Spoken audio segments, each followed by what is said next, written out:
افضل 6 عطور شتويه قوه ثبات فوحان ومش منتشره، يعني مميزه، يعني مش زي السلطه اللي بالسوق وموجوده كتير حاليا على السوشيال ميديا وبين الناس. رقم 6 كسبه من روبرت بيجيه، صاروخ عابر للقارات، ثبات فوحان تسألش. رقم 5 رين انتنس انسنس، صاروخي عابر للقارات وسعره تحت ال $100 حاليا. رقم 4 قوة ثبات فوحان وعبارة عن ميكس بين بلاك افغان وتوباكو عود من توم فورد، صاروخي وسعره جدا مقبول. رقم 3 برايفت ليبل من جوفوي، عطر صاروخي وسعره تحت ال 150 $60، صاروخ عابر للقارات، جلود اخشاب، اشي دمار شامل ومش مستهلك بالسوق وما قالوش شبيه ولا حتى بديل. رقم 2 بسيك ديليك برضو من جوفوي، سفاح فخم ثبات فوحان واسمه مخدر، زي المخدر بس تشمه وتتعود عليه بتصير لازم ترش منه كل يوم. عطر خطير ومش منتشر بالدول العربية وبيستحق التجربة لانه فخم ومش سلطة زي العطور الثاني. رقم 1 والرقم الصعب واللي مش موجود نهائيا في الدول العربية حاليا ومش منتشر ابدا هو فولود باي كيروزين،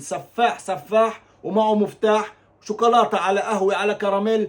ابقى قابلني قنبلة نووية بتنتشر فيك وبالحواليك، لكن بالنهاية جرب قبل ما تشتري وابقى قابلني.